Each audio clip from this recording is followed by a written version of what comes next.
All right, guys, good morning. Good morning. Oh, good morning. Good morning. Okay, we need to wake up, guys. We're going to go ahead and do our rap to kind of get our minds thinking today and get our bodies moving. Are we ready? Yes. Okay, let's do it.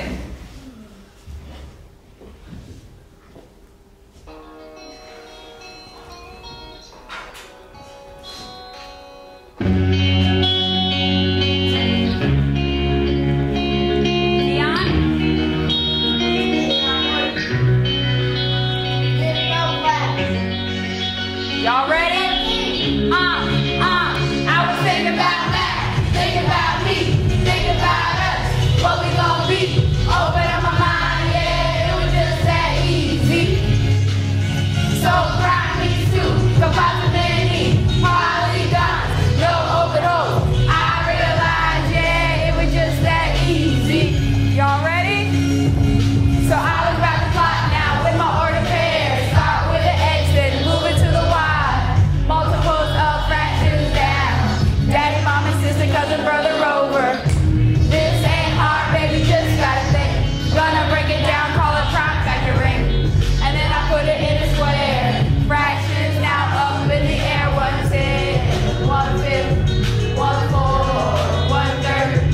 To add or subtract. Denominator, just right. I was thinking about that, thinking about me, thinking about us, what we gon' be. Open up my mind, yeah, it was just that easy. So prime me too, composite many, polygon, no open hole. I realized, yeah, it was just that easy. All right, you guys ready? Let's do it. So when you measure around, you know that's called perimeter. Space inside the shape, you know we call it area.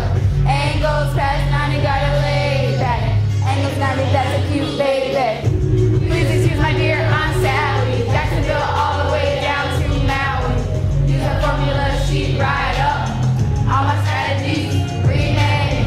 I'ma know this every time that I'm alone. I won't be missing questions since I heard this song. Y'all ready? So I'm making this decision to one. Watch me succeed. I was thinking about that, thinking about me, thinking about us, what we gon' be. Open up my mind, yeah, it was just that easy. So prime these two, composite many, polygons, no open holes. I realized, yeah, it was just that easy. Y'all ready? Tell it to me. So give it to me clockwise. So give it to me clockwise. Counter clockwise. Counter clockwise. Hit it, turn 90. 180. 270. What? 360. I was thinking about that. Think about me. Think about us. What we gon' be. Open up my mind. Yeah, it was just that easy. So prime me too, composite many, polygons, no open holes. I realized, yeah, it was just that easy. Last time. I was thinking about that, thinking about me, thinking about us, what we gon' be. Open up my mind, yeah, it was just that easy. So prime me too, composite many, polygons, no open holes. I realized, yeah, it was just that easy. Awesome! I start each class with a math rap. I take hit songs that are on the radio and I make them into a math ensemble of topics that the kids are struggling with, whether it be square numbers or fractions and denominators. And I just take all the words out of the song and I put in all math content that I write, and it helps the kids memorize the content, it helps them understand it, and they get excited about math. Because at 8 o'clock in the morning, I'm a little groggy coming in, just kind of a little ready for math. And here they come in, they're gonna rap, they're gonna get their blood flowing, they're ready to go, they're in the right frame of mind, and we just get started that way. We just get the blood flowing and the mind going. So when we were growing up, we grew up with Schoolhouse Rock, and I still remember the songs, conjunction, function, all that fun goodness that came with Schoolhouse Rock. And what was behind that was a song that helped you remember content and different things. And that's exactly what I try and do with the kids today. I try and give them a layout of the words that I've written, and then we break it down. So if it says, there has to be a common denominator if I say that in the song, then we actually solve a problem showing the common denominator breaking down next to it. So they associate the lyrics of the song with the concept. And when they're looking at it and they're memorizing the song, they're not just looking at memorizing words, they're looking at the concepts. If it says rotate clockwise, they're going to see an object going clockwise and the angles that it goes with. And they're actually memorizing the content, not just the words. So that's something I try and use, just like we had Schoolhouse Rock. The first year I did it, I said, well, I'm going to make a complete fool of myself, creating a rap. Who am I to get in front of a class full of fifth graders? You got to forget about that. You just got to do it. It's going to help your students. And I did it, and I thought, well, I hope it helps. Well, sure enough, here came the benchmark, and here I was thinking about math, think about me. And here they go writing down the concepts on their scratch paper, and I'm thinking, well, you did the scratch paper for your work. Why are you writing the words down to the song? But they just sat there, okay, prime means 2, composite many. Okay, prime has 2 factors, composite has many factors, and they're sitting there writing down the lyrics, going through it. And it's so cool to see the kids just get it in their own way, because we're all different learners. I learn a different way than you learn, and why not reach out to kids in this different way, you know? Nice. We are going to get into graphs, okay? Are we ready for graphs today? Yes? Okay. Who can tell me what we're going to find, what we're learning today? Where are we going to find it? Can somebody point to it for me? Where? Okay, graphs are over here. Good. That's a chart that we've made before about which graph should I use. Where else are we going to find? Oh, Elijah, I see you pointing over there. What's over there? The essential questions. The essential questions and the standards. Good. These are the things that we're going to be learning today, okay? And we'll also go on to the lesson today. I use the interactive board that I have along with the cart. We have a technology cart here with a short throw projector and a kind of a touch screen that you can use. And I just did a PowerPoint just reviewing the different graphs we've covered a little bit. It was just a little technology piece where they can see, you know, same with kids in music. They need technology. They're sitting at home playing on these video games. If you sit there with a textbook and you say, well, now we're on page 123 and this is how you do it, they're going to be so bored. You got to do something that's fun, and they're looking and there's colors and there's things moving. Just to tie all the lesson together, go over the essential questions, go over the standards, and just review what the graphs look like. And double bar graphs, okay? The next one we're going to be looking at is MA5 S72. You see it comes right after S71, right? And that talks about continuous and continuous and discrete data, and how we can use graphs to work with that. And the last one we're going to be working with is MA5A42, where we can make graphs and we can talk about them. Something that changes over time. Okay, so think about that. That's what we're going to be talking about. Now, what should you know when you leave here? What do we also call this? The exit ticket. But it's also our what? Essential question. Good.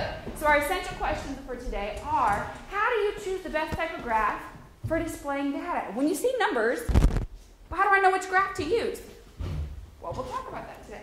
Also, what is the difference between continuous and discrete data? Okay, I see Antonio go, ooh, we will learn that today. Oh, I see you flip it in your math journal. Good, we'll build upon what we've learned before. So they know that every day, that essential question, I need to answer it. You know, when I asked them, what are you learning today? Well, they pointed to the chart first, and then I said, well, what else are you learning? Immediately they point to the standards. They know that, we're learning this today. And that's something really cool that they can come in, and I know I like to know what I'm going to do. I like a schedule, and so every day they come in and say, okay, we're going to work with graphs today. Okay, cool. Okay, let's talk about bar graphs. Somebody tell me what they know about bar graphs. What do you know, Dario? They only deal with whole numbers. Oh, they only deal with whole numbers? What do we call something that only deals with whole numbers? Oh, I see math journals flipping at table 1. Okay, Marcus? Oh, okay, so you think discrete data has to deal with whole numbers. And, okay. Good. Angel? And continuous data is dealt with half numbers like decimals and fractions. Oh, okay. So will we have decimals and fractions in a bar graph most likely? What do you think? I think at a line graph. Oh, you think maybe a line graph for continuous? We'll have it at a line graph, I think. Because the line graph deals with, a line graph could deal with whole numbers and half numbers. Oh, you're getting ahead of me. That is really good, Angel. That's really, really good. So a line graph has to do with whole and decimals. Great. And I'm going to bring you right in just a second, okay? Let's look at bar graphs. Darielle pointed out, along with Marcus, that whole numbers are used. What else do we use a bar graph for, guys? Think. What would you use a bar graph for? Give me an example. Keon? Compare things. Comparing things. Okay. So a bar graph, good, is used to compare data. Okay. Also, Darielle and Marcus, y'all hit it on the head. A bar graph has discrete data because only whole numbers are possible. You guys are awesome today. Look at this. This right here, can somebody raise your hand and tell me the title of this graph or what it's about? Orm? Car colors. Car colors. And just by looking at this is what I like about bar graphs. You can just look at it and you can know, looking at this, which car color was the most popular?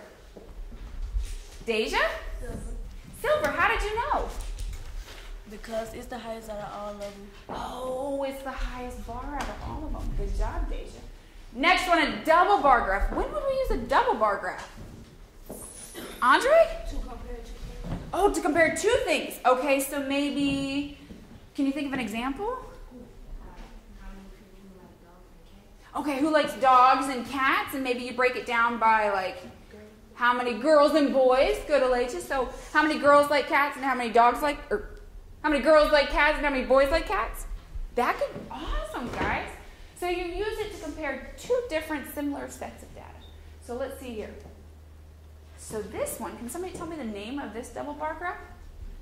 Because remember, where do we find the title? Tiffany, come point to the title for me. Where's the title on our graph? Oh, and what does it say? Last names of people at the reunion. Oh, a last name of people at the family reunion. Okay, so you see here, what do we call this right here? What do we call that little thing right there?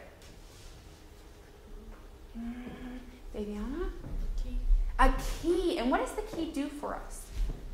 Let's see, come on. Elijah, what's a key do?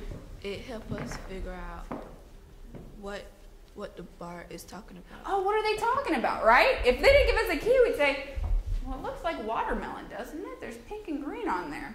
And I don't know what that means. So a key helps us break it down and see exactly what it is. Okay, good. Now here we get into exactly what Angel was sharing. Angel, will you share a little bit more on the line graph? You said a line graph is?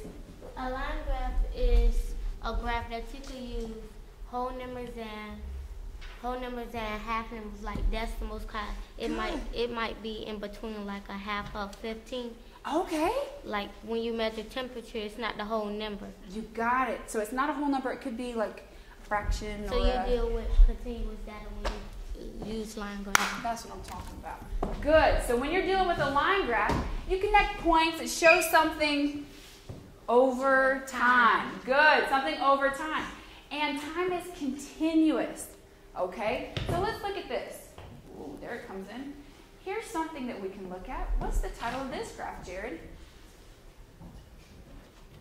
Oh, temperatures in New York. In New York City. Good. So we can see here that, well, talk to me here. How do I read this? Let's use some active words. This is our line graph. But let's use some active words to talk about this. Who can use two active words to come up here and put them up there for me? Megan, come on up. What do you think? Where can we put these? This is the horizontal axis. Okay, this is the horizontal axis. This is the vertical axis. Oh, and this is a vertical axis. Well, how do you know? Because this line is horizontal, this one is vertical. Oh, you just knew that this is horizontal, this is vertical. What's another word that we call for that? The The Y is vertical and the X axis. good job. Thank you, Megan. Now, each axis of its own, oh, I didn't think that was a mistake. Each axis has a name. So down here we have the day, and over here we have the degrees. Good. So on day 1, what was the degrees? Keon? 40, 43. Good. And you can see each day they give their own temperature, right? We all see that? Can you make a statement about this? Can you make a statement about this graph? Just looking at it? Orem, what do you think? That you start with the horizontal axis, then you go up. Okay, so you start plotting with X and then you go up to Y. Good, you're talking about coordinate planes. Good.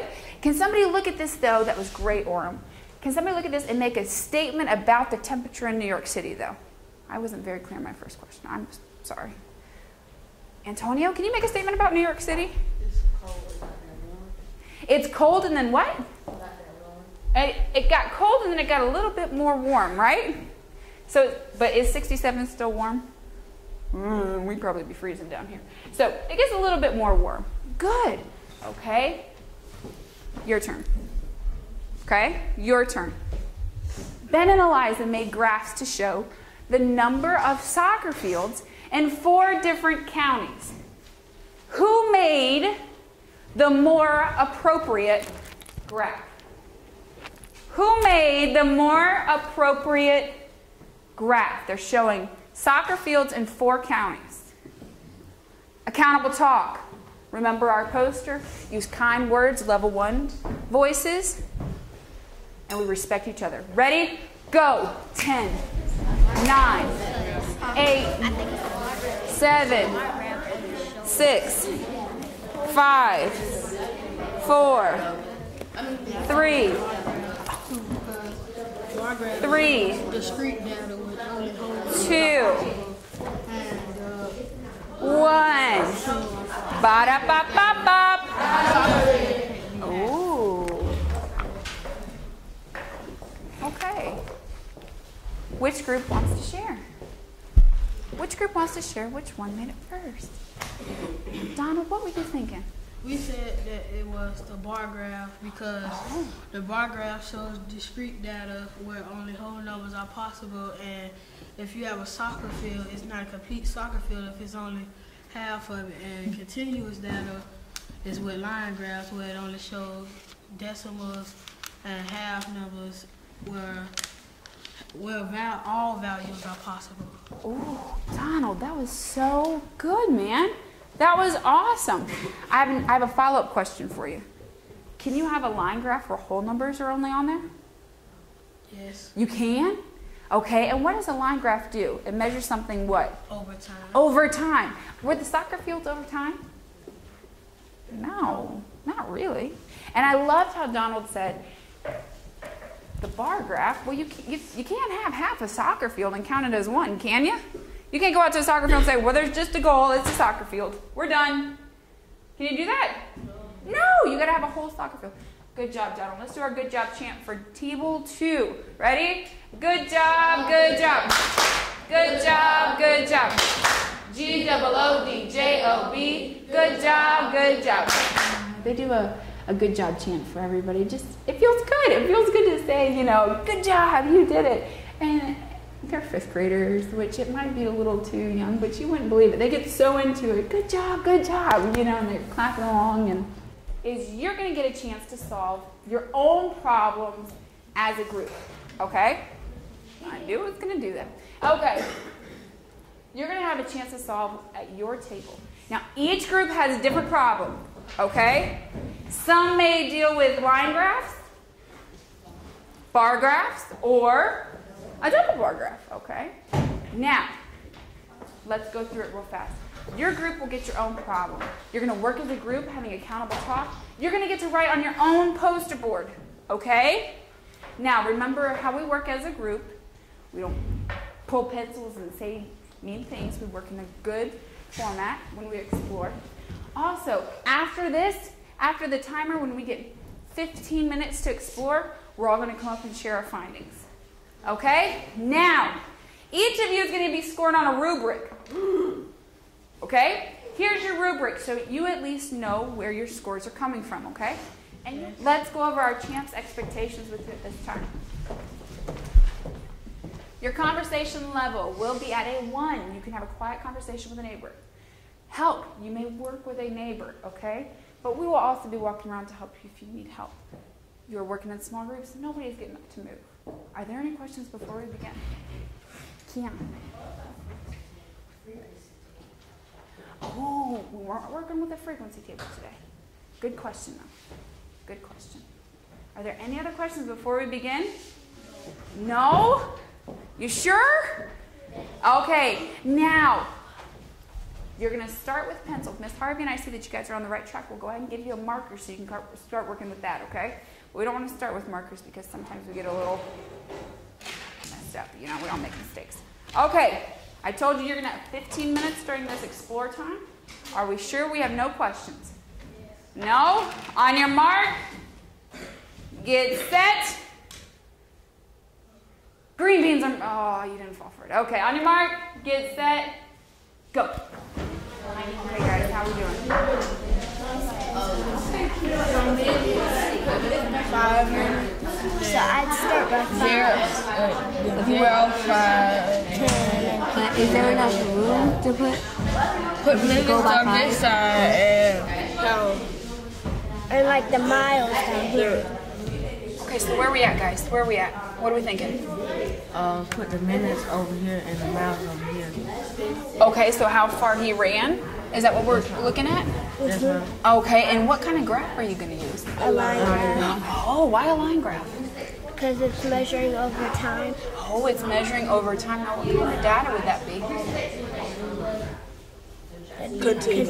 Continuous. Oh, okay. So let me see how you're going to do this. Where do you start with this? 0. Okay, so you're going to start there. But then what are you going to do next? Go by 5. Oh, okay, so you're going to go by 5s. That's kind of smart. So we got to label an axis, don't we, though? So which axis are you going to label with what? This is going to be the minutes. Okay, so let's get to it. We only got 10 minutes left. Let's see.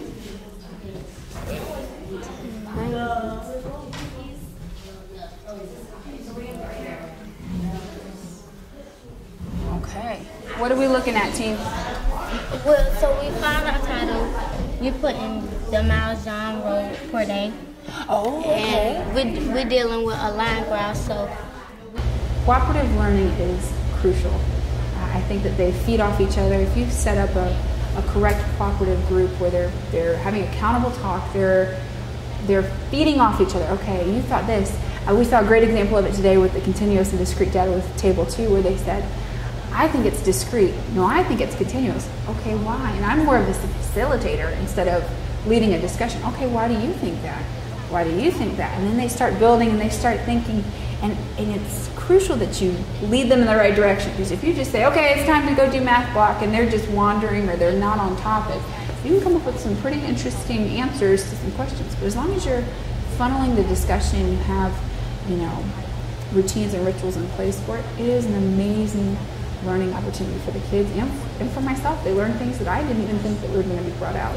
And I think cooperative groups are awesome. And what can we label over here? Like the miles. Okay, so miles. Now, what are you going to start with as your value? 0. Okay, so you're going to go 0, and then you're going to go up how high? You're going to start with 0 here. Can I borrow your pencil? Thank you. So you're going to start with 0 here. And then how high are you going to go? 27. 20. Okay, why 27? Why'd you choose 27? We could do 30. You could do 30. Now, why wouldn't we stop at like 15? Because we have bigger numbers here. Oh, okay. So the highest number is, what's the highest number we should, what do you want guys? 30. You want to say 30? Okay, so we could do 30 up here. Okay, now, what do we need to do? Okay, so we need to put the numbers on the, which axis is this? The y-axis, and we need to label this. What should we label this axis? How many miles? Miles, good. Miles he rode. Good. All right. You guys are on the right track. Somebody can get on doing this over here. Somebody can label this down here, and we can start getting together on it. Good job, guys. So what are you guys doing, Elijah? What you doing? So we decided to make a line graph Oh, why a line graph? because it's discrete data and it's measured over time.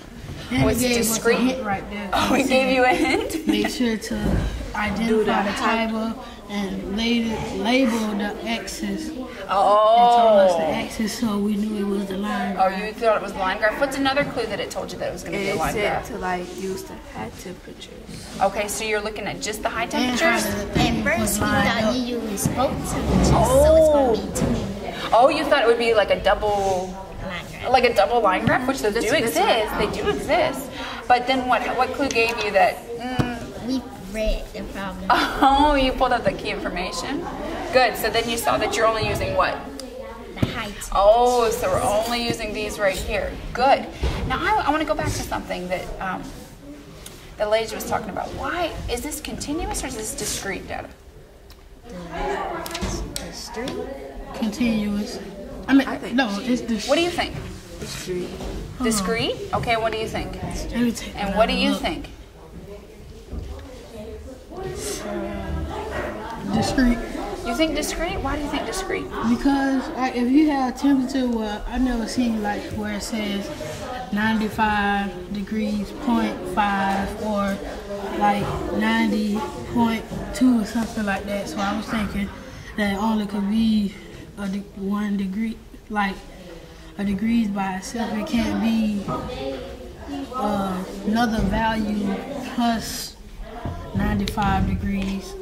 So I was thinking that it was discrete data. Okay, so you think it might be discrete? Does anybody remember what discrete data is usually associated with? What is it usually with? What is discrete data usually with? There. It can It measures what? it measures Now, Tuesday. Donald, help her out. What does discrete data usually measure? Decimals. Does discrete data measure decimals? No, it measures only whole numbers. Okay, so discrete is only whole numbers. But what's the key thing about continuous? Data like time that has all values are possible. Okay, so all values are possible. But what is so big about continuous data? It goes on and on. It goes over what? Time. Oh, it goes over time.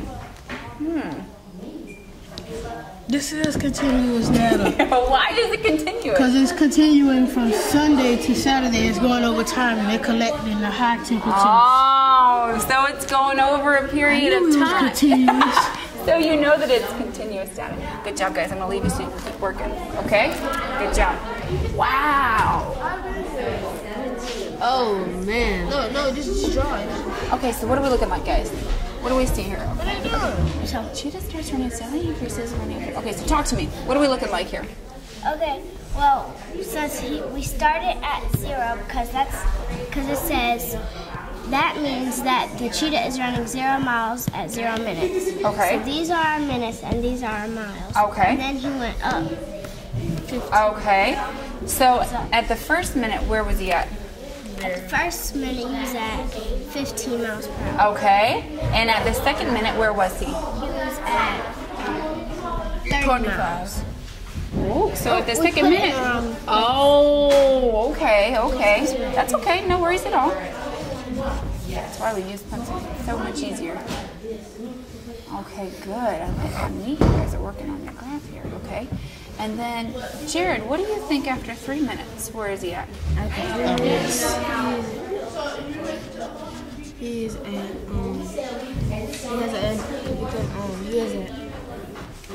45 miles. How did you know that? It didn't say that in there, though. How did you know that? And then because it said an additional 5. Oh, he runs at that what? At that rate, at that pace. Good. So we know at 1 he's at 15, at 2 he's at 30, at 3 he's at 45. at 4 he's at 60. 60. Good. And then 75. And then at 5 he gets to 75. okay. And then what happens after that? He Runs at that rate for 5 minutes. oh, so then he stays at 75. Wow. Okay. What are we going to do with Okay, so that 6, means 7, 8, 9? since he's at 5, that means plus the 5 minutes, he'd be at he'd be running for 75 minutes until they get to the 10. Oh, he'd be running at 75 what? Miles per hour. Oh, interesting. So you'd probably go like this. Go up and like there. Oh, okay. Very interesting. Now, are you guys done with your thing? Oh, what do you got to do next? You gotta write a story that explains. Oh, write a story that highlights each point. Y'all are going to get some bonus minutes. Don't worry, okay? Go ahead. Good work, guys. Keep going. Keep going. I think, like I said before, cooperative groups are awesome, but they need a little molding sometimes, and that's where I come in. I just come in and I assess where they're at. I sit down. If they're in the middle of conversation, like I came and sat down at the table before, and they're in the middle of having a heated discussion, no, I think this should go there, I think this. I'm not going to interrupt them. Let them finish their conversation, and then I say, okay, so where are we at?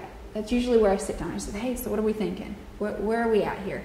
And they should be able to tell me, hey, we're doing this, we're doing that, but we don't know what scale to go up by, and what do you know, sometimes they bounce ideas, and just having a teacher presence there is good, because then they're going, okay, well, should it's a safe place. Should I bounce it off here? Maybe this group member will take that. And I just rotate around to each group, touch base with them for a couple minutes, make sure they're on, go to the next group, and then I just keep rotating around. If I see a group who's really struggling, this group is struggling a little bit, I made sure that I came back and checked on them, just even if I did a walk by, okay, they're on the right step, then I'll go back to where I was. Let's do it first in pencil. Okay? Thank you. Let's keep going, keep going. Keep going. Ba-da-ba-ba-bop. All eyes on me. What? All eyes on me? Thank you. Freeze for me. Guys, our timer was up, but you know what? I think we need a little bit more of an explore time. What do you guys think? Yes, I was walking around. I really liked how you guys were working as a group, how you're labeling your axis, how you're paying attention to the key points, and you're pulling out all that extra information and tossing it away and really highlighting on the key things. So what I'm going to do, guys, I'm going to give you an extra 10-minute bonus section. Okay? After 10 minutes, we've got to be done. Are we clear? Okay, I see you're already ready to get back to work. Go. Okay, so talk to me about your graph. Okay, And using just this, talk to me.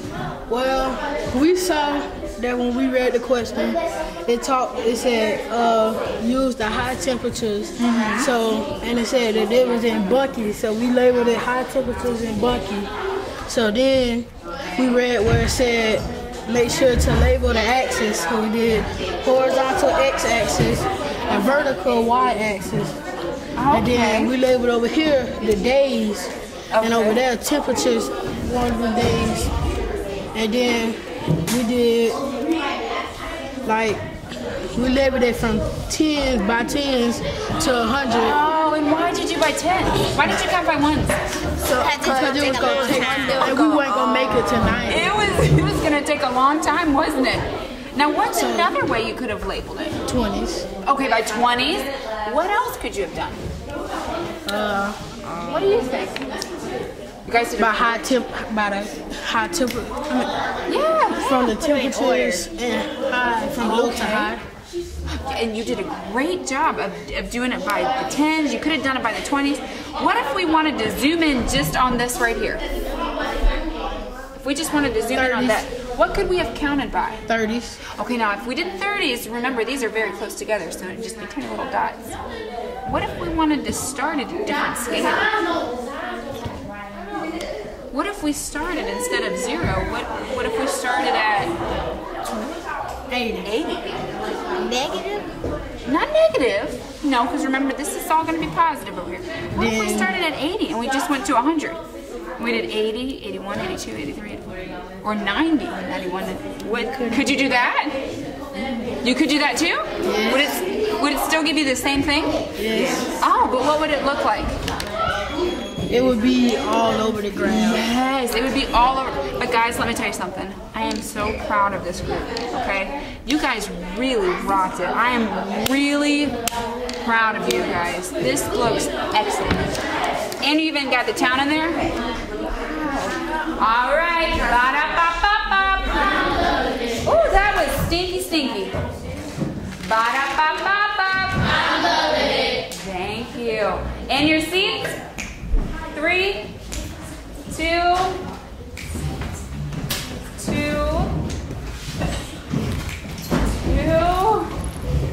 1. Okay.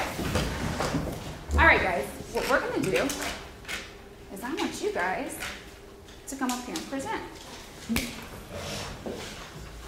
Who should we start with? Who should we start with? Do we have any volunteers? Who wants to go first? Who wants to go first? Okay. 1, 2, and 4. Let's go with 1. Okay. Let's put it up here. Let's see what we got here. Okay.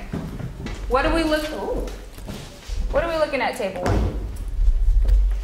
A line graph. Okay, let's see here.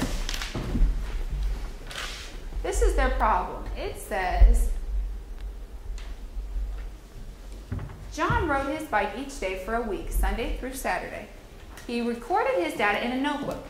It says, create a line graph and label the key components. Using the data, make one statement comparing the data and one statement contrasting the data. Okay, so talk to us, table 1. What did you do? Angel, can you go up there and present for us? What we did, we had. Yes, I think it is very important for the kids to be able to explain their work. If you can do your work, awesome. But you have to be able to explain the steps, explain how to do everything. Because in math, if you can teach somebody else, or in any subject, you can teach it, you know it. If you can just hand a piece of paper in that has answers on it, okay, well, do you really get it, or did you just bubble answers? Did you just make a line graph? Did you really get it? But when they present, they're explaining it, and I'm not even asking the questions. You saw that the students ask questions. Well, why didn't you do this? And they have to be on their toes, able to answer it.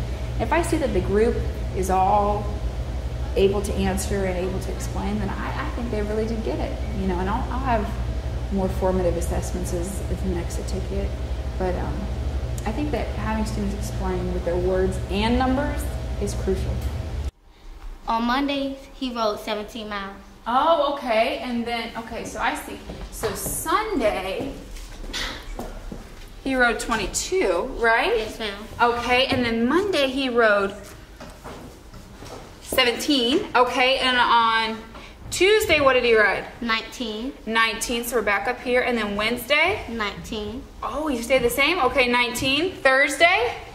He rode 27. Oh, close. Thursday. Oh, 21. 21. Good. And then Friday, he went up to 25. Good. And Saturday? 27. Awesome. You did a great job. And the reason why we didn't put no key, because we weren't comparing nothing. And doing line graph, you comparing over time. Good job. You're not comparing over time, but you measure something over time. Good job, Angel. That is awesome. Now, I see on there that you guys, I know you worked a long time probably on that line graph, didn't you?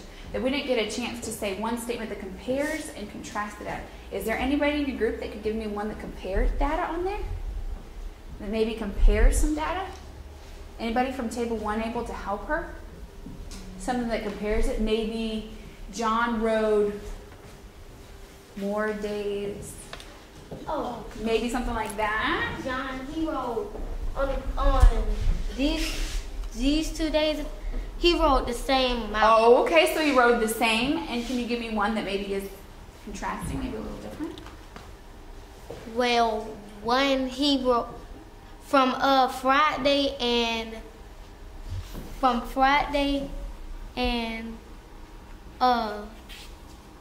Thursday.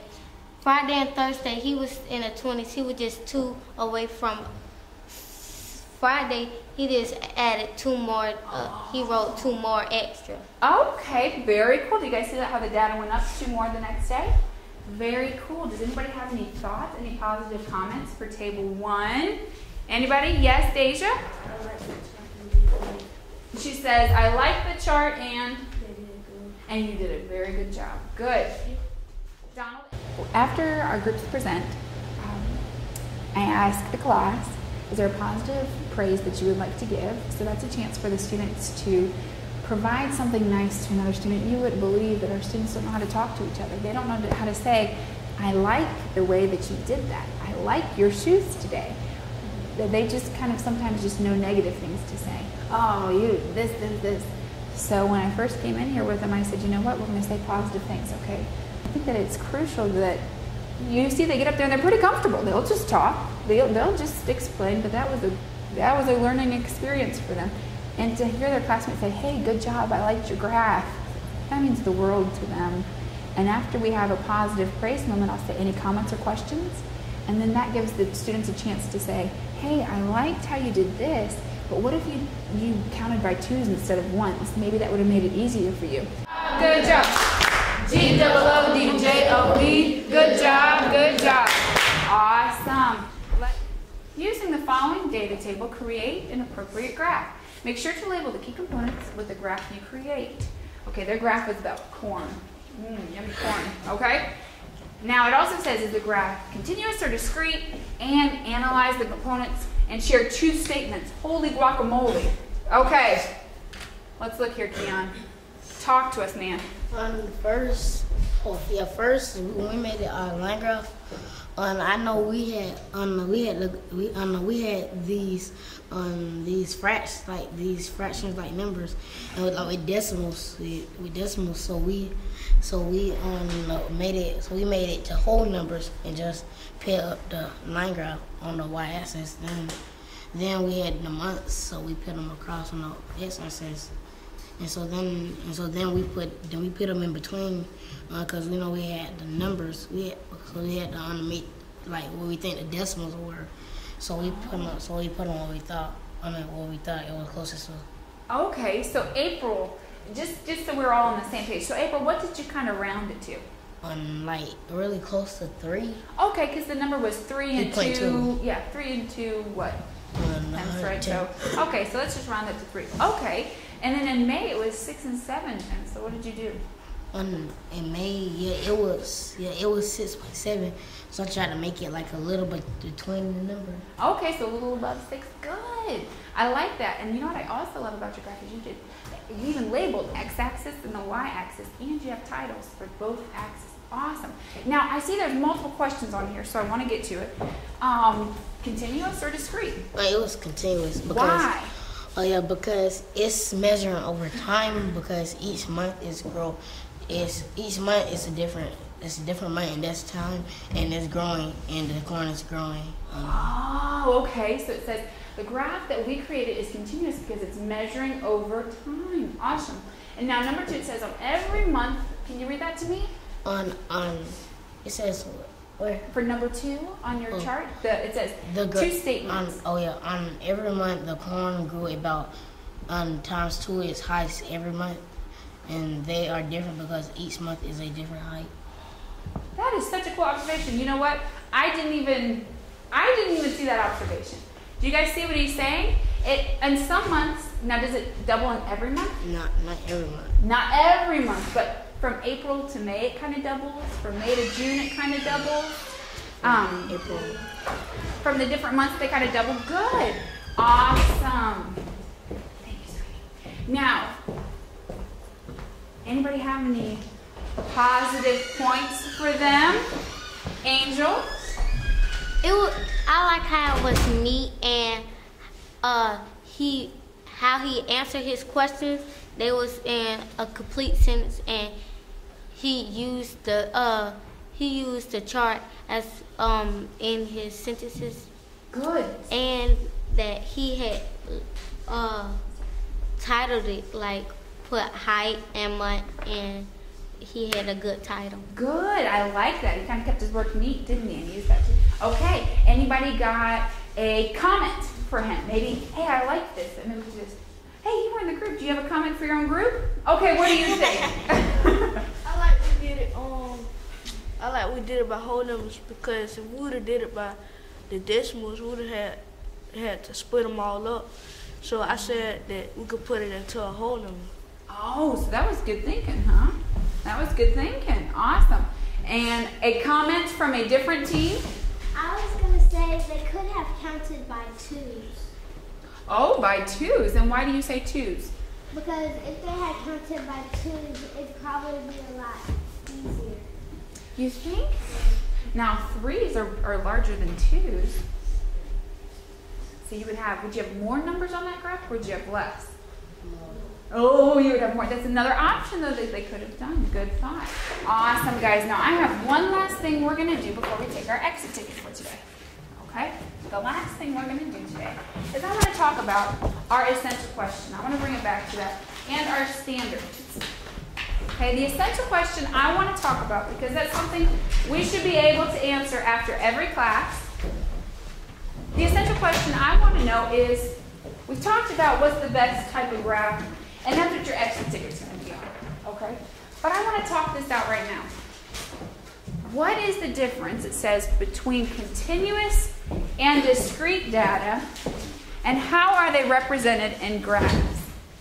And this is the essential question I want to answer today. Okay? Somebody help me with this.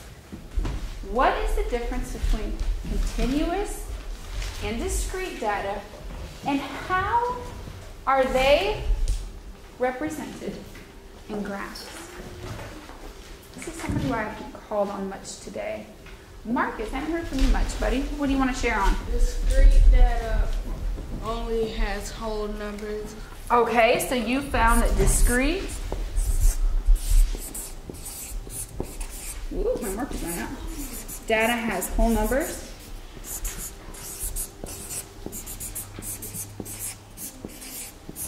Okay, and that was Marcus.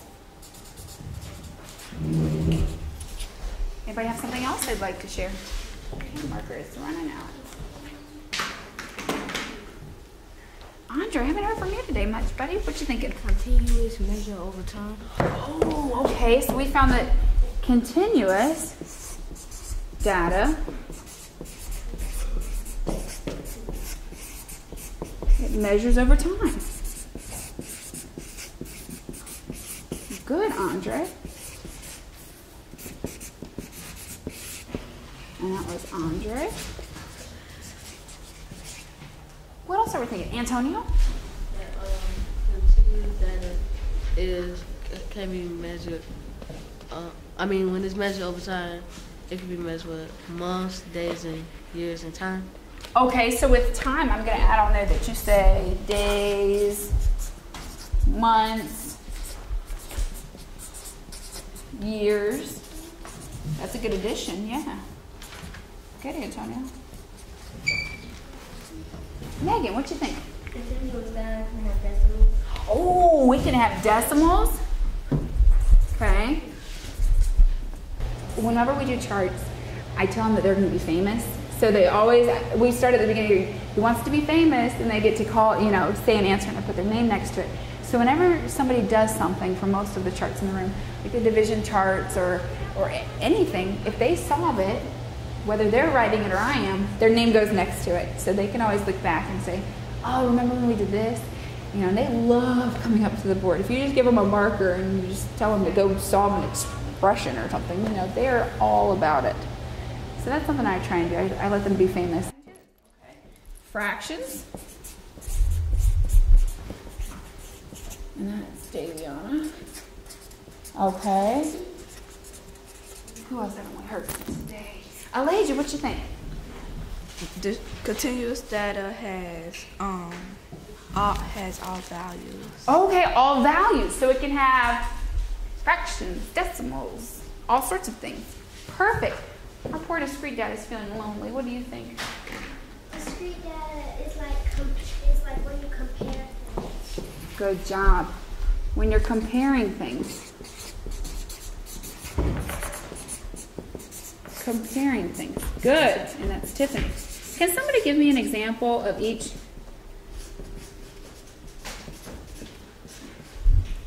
Somebody give me an example of each. Orem, what's an example of discrete data?